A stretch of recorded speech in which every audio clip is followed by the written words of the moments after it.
Hello. Hello.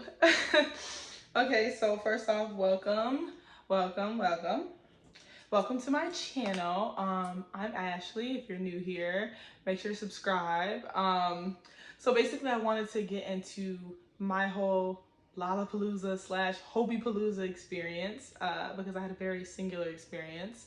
So basically I went to Lolla with the intention of doing a review of Hobi's show and also interviewing him for MTV News. And I was really fortunate to have this opportunity and to have everything work out, so I actually was able to make the interview happen. It was my first time doing an in-person interview, so that was also a big personal milestone for me. And for it to be a BTS member, that's my first in-person interview, that's like insane. So I was very excited and nervous to do this, but I just want to show you guys or tell you guys like how it all went down. So basically I got an email in like June, like right when Hobi's solo stuff got announced from MTV, asking if I was interested in going to Lolla and covering it for them. And they basically told me that they were going to look into doing an interview. So I was like, yeah, of course. Like I love BTS and like I definitely want to be involved in Lolla if I can. So there was nothing confirmed yet, but the interview didn't get confirmed till the week of Lolla. Like that week, they were like, okay, you're gonna meet J-Hope at this place at this time on Saturday. And so I was like, okay, so now I have to go both days. And so the funny thing is I actually got rejected for a press pass because they applied for a press pass for me. The press pass got rejected for whatever reason. I think it's because we were focusing solely on Hobi and not doing like the full event.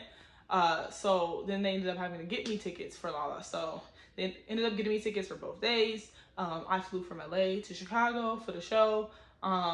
And so Saturday, that was the day. Whew, when I tell you I was so nervous, like words can't describe how nervous I was. I literally was like playing it through my head before it happened. Like, this is how I'm gonna be. This is how I'm gonna act. Like, I've got to get it completely correct. And I feel like there was no point in even trying to like plan it out because you just have to be on the spot. Like in the spot, you just act completely different than how you practiced, right? And I was so nervous internally. So the good thing is they allowed me to bring my friend as a +1 to the press lounge. So the day that we went on site for Lolla, you know, they had us go to this area and get picked up by an escort, and the escort took us to the press area. And the press area is basically where we waited until the publicist came to pick up the journalists that were interviewing Hobi. So my friend had to stay in the press area while I went with the publicist and the other journalists to go to the artist village, which is where, you know, everyone's trailers are and all the artists are, kind of like backstage at the festival. So they ended up bringing us to the artist village earlier than expected. And so we were standing outside of this area where, you know, the Hype Boys were. So they had this trailer that J-Hope was in, and they also had like this little, you know, just this little blocked off area where I guess they could walk around and stuff outside.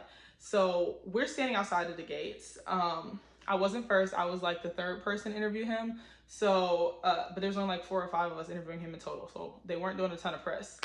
But basically I just had to wait outside, and then the other MTV people came, the camera person, the social media person, and then the talent coordinator who was gonna just be in the interview with me to help me out. But it was just like, and I'm like the youngest person there, right? I'm just graduated from college, so I'm like super young compared to the other journalists. So I was just like, this is a lot going on, okay? Whew. And so basically here's how it went down. So I'm waiting outside of this gate, you know, waiting for my turn. And while I'm standing there, all of a sudden I see some Korean men walking towards me, like, because, you know, I'm kind of standing like right where they need to get in. And so I see them and I don't think anything of it because I'm like, oh, this is probably more staff members because they have like hella staff members, right? And so I see at first it is staff members, and then it's no longer staff members, and then I just recognize Yeonjun's face, and I'm like, oh my gosh, not TXT, like, and I shouldn't have been surprised, but like, y'all know, in my head, I'm only thinking like, I've got to get ready for J-Hope. I got to get ready for J-Hope. So I was not expecting to see any other Hive artists. So when I saw TXT, I'm like, oh my God. So I'm just kind of like standing there, and then Yeonjun, you know, we make eye contact, and he's like, hi, and I'm like, hi, you know, and doing my little nod. And so each member walks by and they're all like, hi, hello, like, you know, just kind of nodding. And I'm like, okay, this is cool. Like, they're very nice. And like, mind you, I've met TXT before because I interviewed them. I've interviewed them twice before, so I've met them via Zoom, but it's completely different seeing them in person. Like, they're so tall, right? I'm already tall. I'm 5'10", and I was wearing my platform shoes. But they're taller, and and they just look so much better in person. It's like they look tan. They just look put together. Like everything just. I was like actually stunned. I was like, wow. And that kind of like snapped me, like woke me up, because then I wasn't nervous. I was like, oh my god, didn't expect that to happen, but now I'm like, I feel like I can handle Hobi. So then it's finally my turn to interview J-Hope. And so they're like, MTV, come in. And so I walk in, the photographer, first they have him pose on the couch to take his pictures. And then when they're done, it's just me and the talent coordinator and, you know, obviously the Hive staff members who are going to watch and a translator who's going to translate.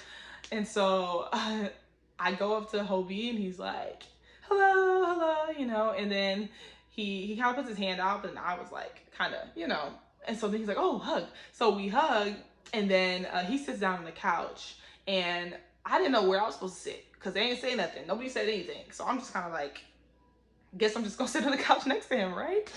So I sat on the couch next to him, and then I sit down and he scoots over and he kind of like leans over towards like my phone, because I whipped my phone out to find my questions. And I'm like, oh, you know, I'm just taking out my questions, you know? And I'm just like, this whole experience is so like surreal, but I got it together, okay? I got it together.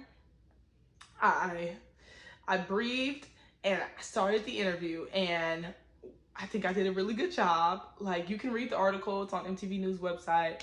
I'll have it linked below. But like, y'all, at the end of the interview, he was like, he high fives. He's like, high five. So I high fived him, and then he gave me another hug. And I'm just like, this man is so sweet. Like, oh my god, like it was completely comfortable. Like the whole time as we were talking, it was literally like us making eye contact, talking to each other. The translator's all the way over here, so she would be like, can you repeat the question? Because I'm like talking directly to Hobi the whole time. But like, I feel like it was just felt so personal, and like it really just felt like a conversation between friends, because I don't know, I feel like sitting down next to him was like the best choice. And the funny thing is, after our interview, I was, you know, talking to the other journalists, and then like apparently none of them like sat next to Hobi on the couch. So my friend was like, you're bold. And I'm like, I didn't think I was being bold. I was just like, what do I do? This seems like the natural thing to do. Like, I don't want to be far away from him, you know? So I don't know, it just worked itself out. And then obviously I got to see TXT and J. Cole that day. And then the next day was Sunday. And so we were able to get wristbands. The people that interviewed Hobi were able to get wristbands and like stand in between the barricade for the show, which meant we didn't have to be in the crowd, and we like had a really good view of the stage. So that was perfect, because obviously like we're also doing concert reviews, and that was my first time doing the concert review as well. So I was nervous about that. Like, I just wanted to get everything completely correct for Hobi. But the show, 10 out of 10, literally broke the scale. Amazing. Like, and I'm not even just saying that. Like, I've seen BTS live maybe 4 times, like, and I've seen them live in Korea and Chicago, but like this was just like insanely good. Like, I literally did not expect him to blow my mind like that. Like, we all know that they're great performers, but like his duality on stage and his ability to like breathe new life into these songs that we've heard before, and then also the new songs, was just like amazing. Like, I literally have not seen a performance that good in like forever. Like, I don't even know. So it was a well done show. I just had an amazing time, and I was honestly on the brink of tears. Like, it was really like the whole experience was just so positive. And then I had to fly back to LA, and then I had to write the article at like midnight and like crank it out. It took like few hours for me to write, because I'm like overthinking everything. Like, oh my god, so many people are gonna read this. Like, I need to get it completely correct. But it turned out good. I really think like it's probably my favorite thing that I've written now. I left it in first person, so it really feels like a personal like anecdote, which I really love. And the funny thing is, Hobi ended up posting it on his Instagram story. Like, so MTV made a post with the pictures they took, and they're pretty much like so proud of Hobi, you know, of being the first, you know, person to perform at Lolla, like Korean artist. And then they also said, so glad we got to catch up beforehand. And he literally put that post on his Instagram story. So I'm like, not even acknowledging it. And this is like the second time that he's done that. Like I wrote about him for the Grammys before. Like I've done quite a few articles about his solo for the Grammys, and one of them he put on his story with my name in it and everything, and he like scrolled down so you could read it. And I'm like, not Hobi acknowledging my work, and I have acknowledging my work. And the funny thing is, like, I know he reads articles because one of the journalists I talked to said that, like, he was like, oh, like, he said her name, was like, oh, I've read, you know, your review, like, it was really good. So like, that's really cool to me. Like, he's just such a humble guy. Like, you wouldn't even know that he's literally one of the biggest stars in the world. Like, and I love that. I love artists who are that humble and who just like know that we're all just people. We should all be treated equally. Like, that's so rare in this industry. So I'm like, it's so refreshing. It is so refreshing to see and to know that people exist that are like Hobi and like BTS. And honestly, like, I'm just so glad. Like, I'm really proud of TXT as well. Like, obviously they did their thing. And I really love them and their music as well. And all of the guys are just really sweet. And, you know, I've worked with a lot of idols. I've been very fortunate to work with all these idols and all these artists that I like. But like this experience, because it was in person, because it was like history being made, because BTS is a group that introduced me to Korean music and K-pop and all that stuff in the first place, like, it just hit different. Like, it just really feels like a life-changing moment. And like, I can't say that about every interview I've done. So I really, you know, I have my moments where I'm like, oh my gosh, I don't want to do this, you know, interviewing thing anymore. Or like, I'm like, oh, I don't think it's worth it to do this. Or I feel like I'm not really making progress. So the fact that this happened and I was able to have like such a special experience, like literally in one of my favorite artists' trailers, backstage at like this history making performance, like that's amazing. Like, and I'm really proud of myself. Like, I'm really proud of myself. I literally just graduated college like not long ago, like maybe 2 months at the most. So like, this is like a really big thing. And I'm just glad that I was able to do it as a Black woman as well. Cause, you know, I feel like we don't see a lot of us in these spaces.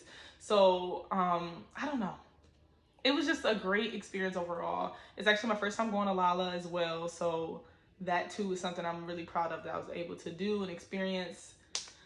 And yeah, y'all, like, check. First in-person interview, check.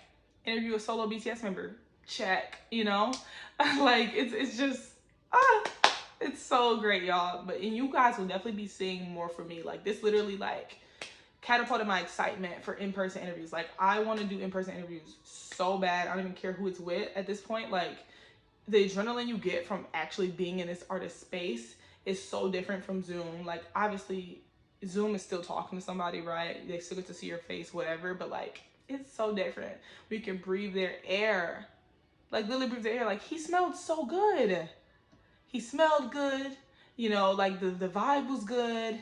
He was so positive, so upbeat. Like, his energy was like incredible. Like, I need that. I need to keep feeling that. Like, it just motivates me so much. So yeah.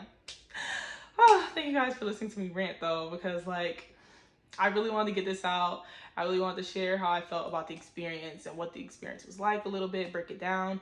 If you guys have questions for me about, you know, like music journalism or like working with artists or anything that I didn't cover, feel free to comment below or like, you know, check out my website, whatever. But like, I'm an open book, and you know, I got into this because of my passion for music. So like, I'm just having fun. I'm having a good time, and I'm just really glad that people are appreciative of the things that I'm doing. So yeah, thank you guys for watching. Make sure to subscribe if you like this content, if you want to see more from me, and follow me on all my other socials as well. Thank you.